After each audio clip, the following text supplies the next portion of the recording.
함께 나눌 말씀은 마태복음 4장 12절에서 17절 말씀입니다. 마태복음 4장 12절에서 17절 말씀입니다.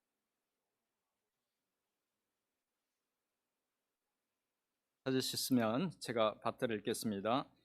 예수께서 요한이 잡혔음을 들으시고 갈릴리로 물러가셨다가 나사렛을 떠나 스불론과 납달리 지경 해변에 있는 가버나움에 가서 사시니 이는 선지자 이사야를 통하여 하신 말씀을 이루려 하심이라. 일러스되 스불론 땅과 납달리 땅과 요단강 저편 해변길과 이방의 갈릴리여, 흑암에 앉은 백성이 큰 빛을 보았고 사망의 땅과 그늘에 앉은 자들에게 빛이 비치었도다 하였느니라. 같이 읽겠습니다. 이때부터 예수께서 비로소 전파하여 이르시되 회개하라, 천국이 가까웠느니라 하시더라. 아멘. 제가 잠시 기도하겠습니다. 은혜로우신 아버지 하나님, 감사합니다. 오늘도 이 복된 날 저희들에게 허락하셔서 하나님 앞에 예배드리는 이 은혜의 자리로 또 올 수 있도록 은혜 베풀어 주셔서 감사합니다. 이 시간 저희들 하나님 말씀 앞에 서게 됩니다. 말씀을 전하면서 들으면서 은혜 받는 귀한 시간 되게 하옵소서. 예수님의 이름으로 기도드립니다. 아멘. 지금 우리는 교회 절기 중에서 대강절을 지나고 있습니다. 로마 가톨릭 교회에서는 4주 동안에 다른 색깔의 촛불을 이렇게 성전에 켜두고 이 절기를 상당히 이제 의미 있게 지킵니다. 하지만 개신교회에서는 특별히 장로교회에서는 부활절과 또 성탄절을 제외하고는 교회 절기들을 그렇게 엄격하게 지키지는 않습니다. 그래서 장로교회에서는 대강절이 되었다고 이렇게 뭐 크게 어떤 뭘 해야 한다는 그런 이야기들을 잘 하지 않습니다. 하지만 대강절을 가톨릭 교회에서 지키는 것처럼 그렇게 엄격하게 지키지는 않더라도 대강절의 의미는 되새겨 볼 만하다는 생각이 듭니다. 왜냐하면 대강절이 단지 세속적인 한 명절이 되어가는 그런 어떤 성탄절의 참 의미를 되새겨 볼 수 있는 좋은 기회가 될 수 있기 때문입니다. 대강절 또는 이제 대림절이라고도 하는데 그 의미는 한자로 보면 좀 더 쉽게 이해할 수 있습니다. 한자의 의미는 기다리다는 뜻의 그 대와 그 다음에 또 오다라는 의미의 강 또는 림이 합쳐져서 이루어진 말입니다. 예수님이 오신 날을 준비하면서 기다리는 그런 절기라는 의미입니다. 이 영어로는 advent라고 하죠. advent는 돌의 도착이라는 그런 의미죠. 예수님이 오셨다. 하나님의 아들이신 예수님이 이 땅에 오셨다는 그런 의미입니다. 신자들은 거의 초대교회 때부터 이 절기를 지켰는데 오랜 세월 동안 이 절기를 지키면서 크리스마스와 관련된 여러 가지 풍습을 만들어냈습니다. 이 대신 주님이 이 땅 가운데 오셨다는 것을 기념하기 위해서 촛불을 켜놓는 그런 풍습이 생겼고, 또 이제 여러 가지 이제 설이 있긴 한데 그 크리스마스 추리를 만들어서 그렇게 장식하는 그런 풍습도 생겨났습니다. 4세기경에 지금의 터키 지역의 주교였던 성 니콜라스가 아주 가난한 사람들을 이렇게 도와주었던, 그들에게 베풀어 주었던 어떤 그런 선행을 기념해서 12세기경에 프랑스 여자 수녀원에서 주변에 있는 마을에 있는 그런 가난한 아이들에게 선물을 주기 시작했고, 그 풍습이 이제 유럽 전 지역으로 퍼지면서 크리스마스에 선물을 주고받는 그런 풍습이 생겨났습니다. 그리고 그 바람에 산타클로스는 크리스마스의 또 다른 주인공이 되었습니다. 그런데 안타까운 것은 그런 여러 가지 아름다운 크리스마스의 풍습들이 생겨나고 또 그것들을 기념하고 즐기면서 정작 주인공인 예수님은 점점 잊혀져 가고 있다는 사실입니다. 많은 사람들이 크리스마스를 즐기고 있지만 그날의 주인공이 정작 누구인지에 대해서는 전혀 관심이 없습니다. 하지만 세상 사람들은 그렇다 할지라도 우리 그리스도인들은 대강절 절기를 지내면서 크리스마스의 진짜 주인공이 바로 우리 주 예수 그리스도라는 사실을 다시 한번 기억하고, 또 그가 오셔서 우리에게 베풀어 주신 은혜를 기억하고 만나는 사람들에게 그 사실을 전하고 또 알려야 할 것입니다. 오늘은 주신 말씀을 통해서 성탄절의 진짜 주인공이신 예수님이 나사렛에서 갈릴리 호숫가에 있는 가버나움으로 이렇게 가셔서 본격적으로 사역을 시작하신 이유와 또 그 사실이 우리에게 주는 교훈을 한번 생각해 보도록 하겠습니다. 말씀의 내용을 살펴보기 전에 먼저 마태복음의 그 한 가지 특징에 대해서 말씀드리겠습니다. 마태복음은 유대인들에게 다른 사람들이 아닌 유대인들을 대상으로 한 그런 복음서입니다. 이제 유대인들에게 구약 성경에서 예언하고 있는 그 오실 메시아가 바로 예수 그리스도라는 사실을 증명하기 위해서 쓰여진 책입니다. 그래서 마태복음을 보면 구약의 그 메시아에 관한 많은 예언들이 인용되고 있고 또 그 예언들이 예수님의 전생애 가운데서 성취되고 있다는 것을 말하고 있는 그런 부분들이 굉장히 많습니다. 이사야서 7장 14절에 말씀을 인용하면서 메시아가 동정녀 마리아의 몸에서 태어나실 것이란, 그러니까 동정녀에게서 태어나실 것이라는 것을 인용하면서 메시아가 예수님이 바로 예언을 성취했다는 것을 보여줍니다. 또 메시아가 베들레헴에서 태어나실 것이라는 것을 그 예언은 미가 선지자가 했죠. 그 예언도 예수님의 출생에서 성취되었다는 것을 또 보여줍니다. 그 외에도 호세아서, 또 예레미야서, 시편 등에서 예언하고 있는 메시아에 관한 많은 예언들이 예수님에게서 성취되었다는 것을 기록하고 있습니다. 마태는 예수님의 삶을 이렇게 기록하면서 예수님의 삶 속에서 일어났던 사건들이 그냥 우연히 일어난 것들이 아니라 바로 그 많은 예언들이 성취되고 있다는 것을 보여줌으로써 유대인들이 기다리던 메시아가 바로 그 예수라는 것을 증명했던 것입니다. 오늘 함께 읽은 말씀을 통해서도 마태는 예수님에 대한 이사야 선지자의 한 예언이 성취되었다는 것을 말하고 있습니다. 어떤 말씀이 성취되었다는 것인지 그리고 그것이 어떤 의미인지를 구체적으로 살펴보도록 하겠습니다. 오늘 말씀 12절과 13절을 보면 예수님께서 요한이 잡혔다는 이야기를 들으시고 갈릴리로 물러가셨다가 나사렛을 떠나서 스불론과 납달리 지경 해변에 있는 가버나움으로 가셔서 거기서 사시면서 사역을 했다고 기록하고 있습니다. 지도를 가지고 말씀드리면 제가 지도를 하나 준비했는데 자, 예수님이 어디에서 어디로 가셨는지 알 수 있죠. 아래쪽이 유대 지역입니다. 남쪽이고 쪽에서 사역을 하시다가 세례 요한이 잡혔다는 이야기를 듣고 북쪽 갈릴리 지역으로 가신 것이. 여러분 이제 색깔이 이렇게 나눠져 있는데 그 다른 색깔들은 헤롯의 아들들이 따로따로 다스리던 곳입니다. 분봉왕이라고 해서 헤롯 그레이트, 그러니까 헤롯 대왕이 예수님 태어나실 때 헤롯 대왕이 있었죠. 헤롯 대왕이 있었는데 그 헤롯 대왕이 죽고 아들이 여러 명이 있었는데 그 중에서 지금 아주 넓은 저 지역, 분홍색으로 된 저 지역은 헤롯 아켈레오라는 사람이 다스렸고 그 사람은 굉장히 악한 사람이었고 한 6세기경에 죽고 나서 그 지역은 로마가 직접 다스리는 지역이 됐고 그 다음에 지금 여기 나오는 헤롯이 다스리던 지역이 초록색으로 된 두 지역을 이렇게 다스렸어요. 근데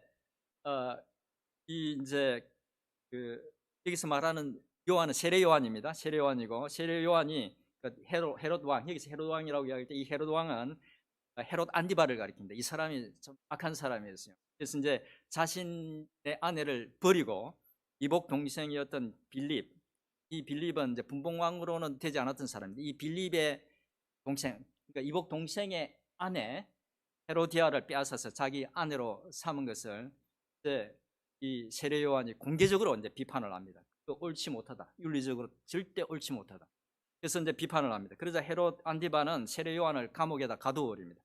그 무렵에 그 소식을 예수님이 들으셨을 때 그때 예수님은 남쪽 유대 지역에서 사역을 하고 계셨는데 세례 요한이 잡혀서 감옥에 갇혔다는 소식을 듣고 유대 지역을 떠나서 위쪽 갈릴리 지역에 있는 고향 나사렛으로 가십니다. 근데 나사렛에 가셨을 때도 어떤 사건이 생기죠. 나사렛 사람들은 예수님을 믿지 않았습니다. 배척했죠. 이유가 뭐였습니까? 그 가족들을 너무 잘 알고 있다는 겁니다. 아버지가 누군지도 알고 있고 형제가 누군지 엄마가 누군지 너무너무 잘 알고 있기 때문에 그 예수님을 메시아로 믿지 않았습니다. 예수님의 말씀을 받아들이지 않았어요. 그래서 이제 그 일이 있은 후에 예수님은 나사렛에서 갈릴리 호수 제일 북쪽에 있는 가브나움으로 이제 거처를 옮겨서 그곳에 사시면서 본격적으로 사역을 하십니다. 이 부분에서 우리 혼자 생각해야 할 것은 예수님이 세례 요한이 붙잡혔다는 소식을 듣고 그 갈릴리 지역으로 그렇게 유대에서 갈릴리 지역으로 가신 것은 그렇게 두려워서 겁이 나서 그렇게 그쪽으로 가신 것이 아니라는 것입니다. 그 당시 남쪽 지역은 아까 말씀드린 것처럼 로마가 직접적으로 다스리던 그런 곳이었고 예수님이 가신 곳은 사실은 그 헤롯 안디바가 직접 다스리던 그 지역이었습니다. 그러니까 도망을 가신 것이 아니라 오히려 그쪽으로 가셨던 것이죠. 이 사실이 이제 말해주는 것은 예수님이 세례 요한이 붙잡히는 것을 보고 두려워서 북쪽으로 도망을 가신 것이 아니라 본격적으로 다른 어떤 이유가 있어서 그렇게 가셨다는 것을 의미합니다. 그러면 예수님은 왜 그곳으로 가셨을까요? 마태복음의 저자 마태는 오늘 본문 14절부터 16절에서 그 이유를 말하고 있습니다. 우리 같이 한번 읽어 보도록 하겠습니다. 시작. 시작. 이는 선지자 이사야를 통하여 하신 말씀을 이루려 하심이라. 일러스되 스불론 땅과 납달리 땅과 요단강 저편 해변 길과 이방의 갈릴리여 흑암에 앉은 백성이 큰 빛을 보았고 사망의 땅과 그늘에 앉은 자들에게 빛이 비치었도다 하였느니라. 예수님께서 그곳으로 가신 이유는 선지자 이사야가 이사야서 9장 1, 2절에서 예언했던 메시아에 대한 또 다른 한 가지 예언을 이루기 위해서라고 마태는 기록하고 있습니다. 다시 말씀드리면 흑암과 사망의 땅이었던 스불론 땅과 납달리 땅 그리고 해변 길과 요단 저쪽 이방의 갈릴리를 오실 메시아를 통해서 영화롭게 하실 것이라는 이사야 선지자의 예언을 이루기 위해서 예수님이 그곳으로 가셨다는 것입니다. 그런데 예수님께서 가버나움에 가셔서 본격적으로 사역을 하신 것은 이사야 선지자의 예언의 그런 성취이기도 하지만 그때쯤 본격적으로 사역을 해야 할 때가 되었기 때문이기도 합니다. 세례 요한이 헤롯에게 붙잡혀서 감옥에 갇히게 되면서 말라기, 구약의 맨 마지막 책이죠. 말라기 3장 1절과 4장 56절에서 예언하고 있는 주의 길을 예배하는 자로 왔던 그 세례 요한은 자신의 역할을 했고 예수님은 공생애를 시작한 지 1여 년이 지나면서 사역을 위한 준비가 다 되었던 것입니다. 그 무렵 예수님은 세례 요한의 세례도 받으셨고 또 광야에서 40일을 금식하면서 마귀의 시험도 이기셨고 또 함께 사역할 대부분의 제자들도 이제 부르기만 하면 될 만큼 그들의 마음이 준비되어 있었습니다. 그래서 주님은 가버나움으로 그렇게 거처를 옮기시고 그곳에서 본격적으로 사역을 시작했던 것입니다. 여기서 우리는 이사야 선지자가 예언하고 있는 예수님이 직접 가신 그 스불론 땅과 납달리 땅 그리고 해변길과 요단 저쪽 이방의 갈릴리는 어떤 곳인지를 살펴볼 필요가 있습니다. 역사적으로 또 지리적으로도 의미가 있는데 지리적으로 거기는 그 대상들이 지나다니는 그런 많은 이제 사람들이 지나다니는 그런 길이 있던 곳이었어요. 그 길이 거기에 있었다는 것은 예수님이 거기서 사역을 하시면 복음을 전하시면 사방으로 순식간에 퍼져갈 수 있다는 겁니다. 그래서 그런 의미에서 또 그 예수님이 그곳을 택하신 이유도 있고 또 그 한편으로는 또 역사적으로 볼 때에 그 지역은 굉장히 의미 있는 그런 곳이었습니다. 역사적으로 보면 그 지역은 가나안 정복 이후 스불론 땅과 납달리 지파에게 분배했던 가나안 북쪽 땅이었습니다. 또를 하나 제가 더 준비했는데 그래요. 예, 좀 지도를 조금 예, 지도를 올리고 그냥 계속 좀 두세요. 제가 이제 그 스불론 땅, 납달리 땅이 어딘지 아시겠죠? 예, 가나안 땅을 이스라엘 백성들이 출애굽해서 광야를 거쳐서 가나안 땅에 들어왔을 때에 그 스불론 땅과 납달 이제 그 땅을 정복하고 어떻게 했습니까? 땅을 분별했죠. 그랬는데 바로 그 스불론 땅과 납달리 땅이 바로 맨 위쪽에 있는 땅이었습니다. 근데 이제 그렇게 땅을 분배하고 그 통일 왕국을 이루면서 있었는데, 근데 이제 우리가 잘 알고 있는 지혜의 왕이라고 알려진 솔로몬이 하나님이 하지 말라는 일만 하다가, 그러니까 정치를 잘못하고 이제 나도 이제 죽죠. 솔로몬이 그렇게 죽고 나자 통일 왕국이었던 그 이스라엘 왕국은 남유다와 북이스라엘로 이렇게 나누어져 버린. 이제 그리고 이제 그 이후에 북이스라엘이 점점 더 이제 하나님으로부터 멀어져서 타락하게 되자 하나님께서는 이웃의 큰 나라들을 동원해서 이제 훈계를 하고 또 징계를 하시는 거죠. 근데 마침내 이사야가 선지자로 활동할 그 무렵에 아수르 제국의 디글랏 빌레셀이라는 왕이 그 이스라엘을 침략하게 됩니다. 그때 가장 먼저 저 북쪽에 있던 그 스불론과 납달리 두 지파가 함락됩니다. 여러분 이게 이제 제가 역사를 많이 끌어온 게 아니라 성경에 나오는 내용입니다. 성경에 기록되어 있는 내용입니다. 열왕기 하 15장에 기록되어 있는 내용인데, 당시 대제국 아수르는 한 나라를 정복한 후에 그 지역에 많은 사람들을 추방하고 또 대신에 그곳에 다른 지역의 사람들을 데려와서 거주시키는 민족 혼합주의 정책을 폈습니다. 그렇게 민족을 섞어서 자기 민족, 자기 나라라는 그런 생각을 없애버리려고 했던 것입니다. 왜냐하면 같은 민족을 그대로 두면 기회가 되면 어떻게 합니까? 반란을 일으키겠죠. 그래서 스불론과 납달리 지경 그리고 갈릴리 지역에 살던 많은 유대인들을 끌고 가서 아수르 전역에다가 흩어버리고 또 다른 곳에서 많은 이방인들을 데려와서 그곳에 살게 했습니다. 당연히 이제 그 이방인들이 자신들이 이제 오면서 섬기던 그런 우상들도 가져와서 섬겼고, 따라서 그곳은 영적으로 굉장히 어두운 그런 흑암이 짙은 곳이 되었습니다. 그래서 이사야는 그들을 이방의 갈릴리, 흑암에 행하던 백성이라고 그렇게 불렀던 것입니다. 사실 사마리아도 그런 곳이었습니다. 그래서 남유다의 사람들이 사마리아 사람들을 선하게 봤던 것입니다. 유대의 혈통이 아니라는 이유로 그들을 멸시했던 것이죠. 그런데 이사야 선지자는 그렇게 아수르 공격을 받아서 멸망하고 사람들이 이제 포로로 끌려가고 이방인들이 와서 살게 되면서 이방인과 피가 섞여버린 또 그런 치욕스러운 일을 당한 곳, 영적으로 흑암이 드려진 그곳에 장차 메시아가 오심으로 은혜의 빛이 그곳에 비치리라는 것을 예언했습니다. 하나님께서 이사야 선지자를 통해서 그런 놀라운 일을 계획하고 있다는 것을 보여주셨던 것입니다. 그리고 마태는 예수님의 행적을 기록하면서 본격적으로 사역을 시작하셨던 곳이 이사야가 예언했던 그 흑암의 땅이었다는 것을 보여주었던 것입니다.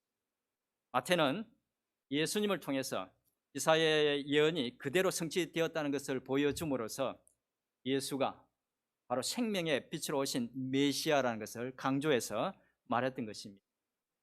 그러면 이사야 선지자가 예언한 그 흑암의 땅에 오신 예수님은 어떤 일을 하셨을까요?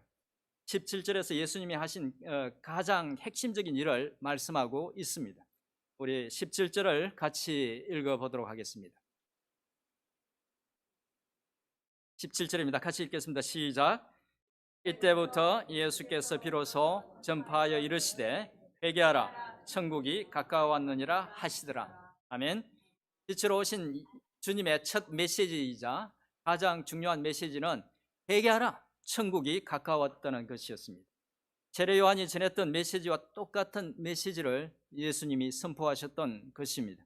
그리고 그렇게 예수님은 천국 복음을 전하시면서 종교 권력으로부터 동떨어진 아무도 메시아가 오리라고 생각하지 않은 바로 그곳에서 준비된 제자들을 차례로 부르시고 모든 병과 모든 악한 것을 고치시고 사역을 본격적으로 시작했습니다.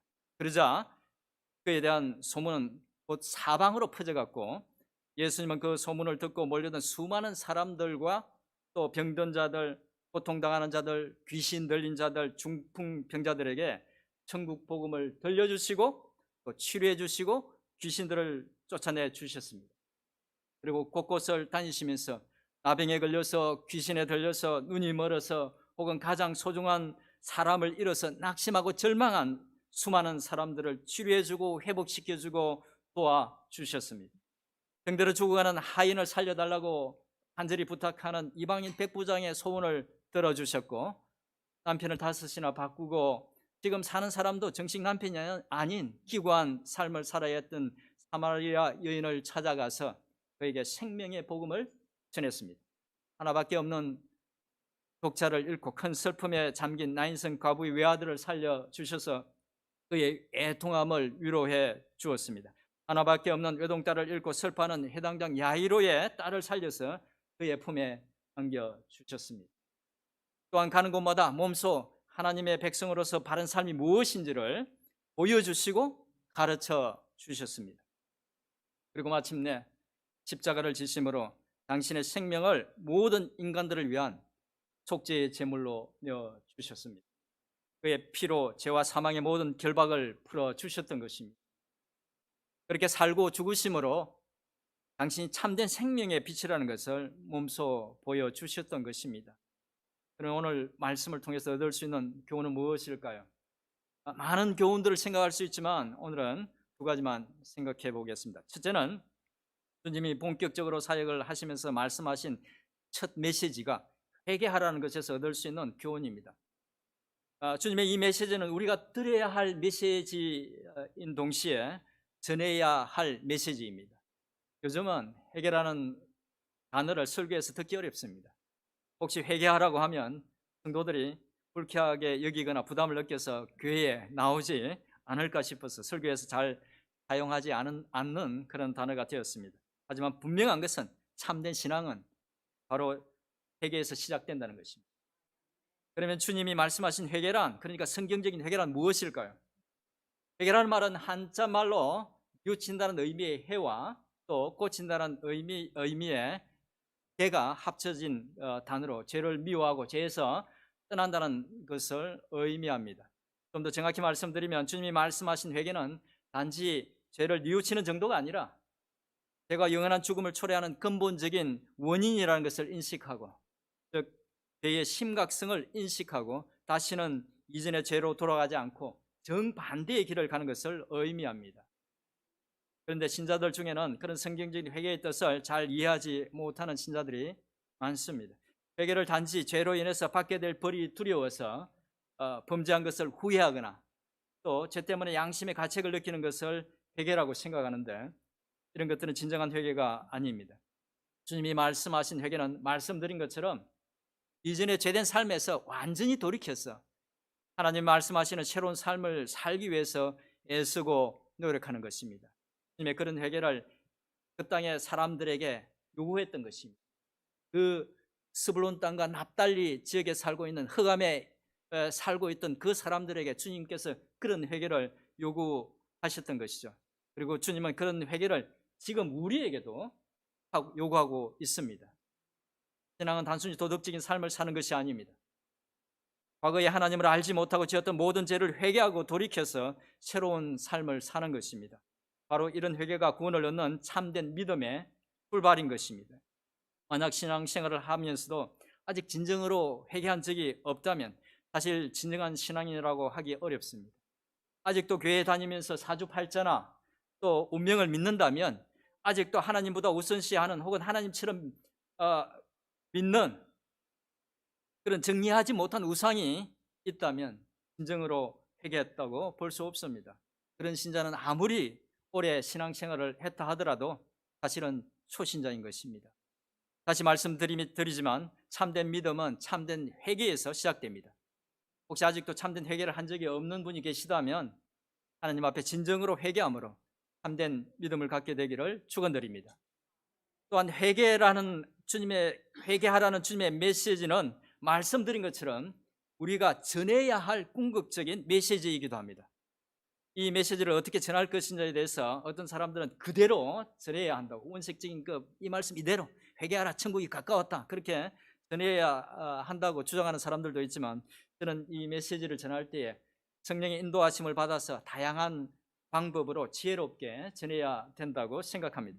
왜냐하면 궁극적으로 주님이 전하신, 주님이 말씀하신 회개하라는 메시지는 단순히 어떤 사람에게 죄가 있다는 사실을 지적하는 것이 아니라 그 영혼을 불쌍히 여기는 마음으로 그를 염려해서 죽음에 이르는 죄에서 돌이켜서 하나님의 품으로 돌아오는 호소이기 때문입니다. 물론 그렇게 전해야 할 상황도 있을 수 있겠지만, 만약 그대로 전하면 자칫 전도하고자 하는 사람이 예수님에 대해서 관심을 갖기도 전에 마음의 문을 닫게 할 수 있죠. 회개하라, 그러면 깜짝 놀랄 겁니다. 그래서 이제 이 메시지를 전할 때 신중하게 지혜롭게 전할 필요가 있다는 것입니다. 그러나 분명한 것은 우리가 복음을 전할 때에, 또 사람들을 전도할 때에 꼭 해야 하는 일 중에 하나가 바른 신앙을 위해서는 반드시 회개가 있어야 한다는 것을 가르쳐 주어야 한다는 것입니다.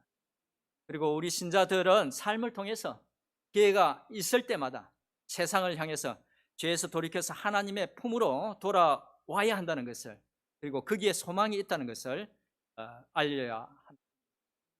이것이 우리 신자들의 또 다른 중요한 사명인 것입니다. 번째로 생각해 볼 것은 예수님께서 스불론과 납달리와 이방의 갈릴리 지역에서 본격적으로 사역을 시작하셨다는 사실이 우리에게 주는 교훈입니다. 주님이 영적으로 가장 당시에 피폐했던 곳에서 본격적으로 사역을 시작하셨다는 사실은 큰 상징적인 의미가 있습니다. 스불론과 납달리와 이방의 갈릴리는 당시 가장 영적으로 피폐했던 곳이었지만, 하나님 보시기에는 사실 모든 인류가 그런 상태였습니다. 하나님이 직접 찾아가지 않으시면 인간이 죄와 죽음에서 벗어날 수 있는 방법은 전혀 없었습니다. 하나님이신 성자 예수님은 그런 소망 없는 인간을 구원하기 위해서 당신의 손으로 직접 빚으신 피조물인 인간과 똑같은 그런 연약한 모습으로 오셔서 함께 하시면서 치료하시고 회복시고 시키시고 가르치시다가 마침내 당신의 살을 찢고 피를 쏟아서 그들을 묶고 있는 사망의 결박을 끊어 주셨습니다. 고맙고 감사하게도 저와 여러분들에게도 주님은 생명의 빛으로 찾아오셨습니다. 예수를 알기 전 우리의 모습이 바로 그런 흑암에 사는 이들과 다름이 없었습니다. 인생의 목적이 무엇인지도 모르고 또 이 세상의 것이 모두인 것으로 착각하고 이 세상의 것에 목을 메고 살았죠. 그런 우리에게, 소망 없이 살고 있던 우리에게 주님은 찾아와 주시고 허물 많은 우리의 주님이 되어 주셨습니다. 빛으로 오신 그분이 우리도 죄와 사망의 결박에서 풀어주셨던 것입니다. 할렐루야. 대강제를 보내면서 우리는 다시 한번 주님이 흑암에 드리워진 이 땅 가운데 오셔서 베풀어 주신 그 크고 놀라운 은혜를 기억해야 합니다. 그리고 당신의 제자된 자로서 우리의 사명이 무엇인지를 다시 한번 생각해야 합니다.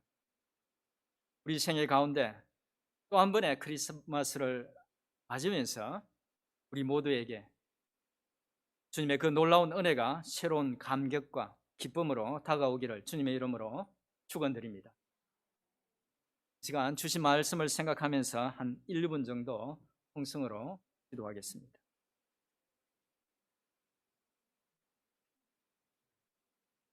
살아계신 은혜로우신 주님, 소망 없는 저희들, 선하고 부족한 저희들을 살리기 위해서 생명의 빛으로 우리 가운데 오신 주님을 찬양합니다. 주님을 예배합니다. 주께 감사와 존귀와 영광을 올려드립니다. 주님, 세상 조류에 휩쓸려서 주님 그렇게 크리스마스를 맞이하는 것이 아니라 정말 우리의 생명 되신 주님이 오신 복된 날임을 기억하고 주님께서 오셔서 베풀어 주신 그 놀라운 은혜들을 다시 한번 기억하고 감사하며 기쁨으로 맞는 복된 성탄절 될 수 있기를 원합니다. 주님, 우리 가운데 역사하시고 함께 하시고 도와주시옵소서. 주님을 찬양합니다. 주님을 경배합니다. 감사합니다. 아버지 하나님,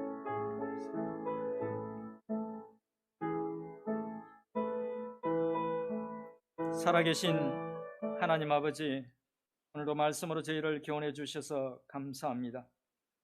스불론과 납달리 땅과 또 그 이방의 갈릴리 같이 죄와 사망의 흑암이 드려진 이 땅에 생명의 빛으로 오셔서 우리의 구원의 주가 되어주신 주님, 감사와 찬양과 영광을 올려드립니다.